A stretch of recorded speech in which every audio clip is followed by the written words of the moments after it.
Hello everyone and welcome to this workshop, Understand the Duties and Responsibilities of the Board of Directors in 2026. My name is Despoina Charalampous and I will be guiding you through this learning experience. In this workshop, we will focus on the role of the Board of Directors, the expectations placed on the management body of an investment firm, and the practical responsibilities that directors need to understand in the current regulatory environment. This workshop includes video recordings which are always available online, so you can study at different times of the day and at your own rhythm. You will also have self-study material for revision and preparation, which is available online through our platform or which may be printed for offline studying. In addition, the workshop includes test questions for self-assessment at key points, allowing you to identify any areas that may require a revisit. So, the structure is designed to give you flexibility, support your understanding, and help you check your progress as you move through the material. Through this workshop, you will understand the duties and responsibilities of the board of directors of an investment firm, and you will gain a practical point of view for the suitability assessment of the management body. You will also be equipped with knowledge on the latest regulatory developments, which is very important because the expectations around governance, suitability, accountability, and effective oversight continue to evolve. At the same time, you will have the opportunity to practice the knowledge you acquire through test questions so that you can assess your understanding and revisit any points that need more attention. The workshop contents are structured around the key areas that directors and professionals involved in governance need to understand. We will begin with the composition and requirements of the board of directors, where we will look at what is expected from the board and how it should be structured. We will then move to the general duties and responsibilities of the board before looking at the distinction between executive and non-executive directors. After that, we will cover suitability and diversity of the management body, which is a central part of the regulatory framework. We will also examine the assessment of the management body, and then you will have test questions to self-assess and measure the knowledge acquired. Finally, upon completion, you will receive certification of 5 hours of CPDs. To this session on the Board of Directors, composition and requirements.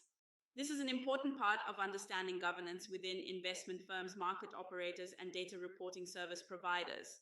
Let's get started. In this course, we'll be covering the main areas related to board composition.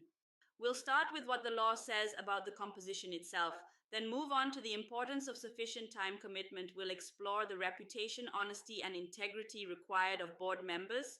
We'll look at the independence of mind that each member must demonstrate. And finally, we'll discuss collective knowledge, skills, and experience. Together, these areas form the foundation of an effective board. Now, let's begin by looking at composition.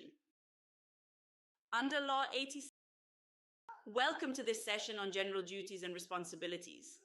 In this course, we'll walk through the key obligations, governance requirements, and responsibilities of the Board of Directors. By the end, you'll have a clear understanding of what is expected, how these responsibilities are structured, and why they are so important for ensuring compliance, transparency, and good governance. Let's get started. In this section, we'll cover several important areas. First, we'll talk about governance arrangements, then we'll move into how the board defines, approves, and oversees strategies and policies. We'll then focus on AML and CFT obligations, followed by Board of Directors meetings, including their frequency and agenda. After that, we'll look at committees, their roles and processes, and finally, we'll discuss significant investment firms. So let's begin with governance arrangements. The Board of Directors. Hello, and welcome to this session on executive versus non-executive directors.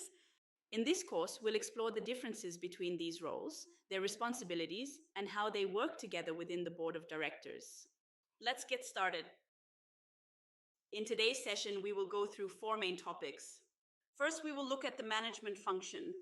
Then, we will move on to the supervisory function. After that, we will discuss the role of the AML responsible director. Finally, we will examine the ICARA process. This way, you will have a complete understanding of the duties and responsibilities of the board.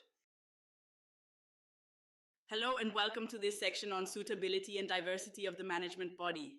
In this course, we are going to explore the essential factors that determine suitability, the importance of diversity and governance, how suitability and diversity policies are structured, and finally, the training requirements for members of the management body. Let's begin by looking at the contents. In this section, we will cover 4 main areas. First, we will discuss the key suitability factors, then we will move to diversity and governance. After that, we will examine the suitability and diversity policy, and finally, we will finish with training. Now, let's start with the key suitability factors. Welcome to this course on the assessment of the management body. In this session, we will go through how individual and collective assessments are carried out and why these processes are important for licensing, compliance, and internal audit. Let's begin with an overview of the topics we'll cover today. In this section, we are going to focus on 2 main parts. The first is the individual assessment, and the second is the collective assessment. Both are critical to ensuring that the management body meets regulatory expectations and operates effectively. Now, let's dive straight into the first part, the individual assessment.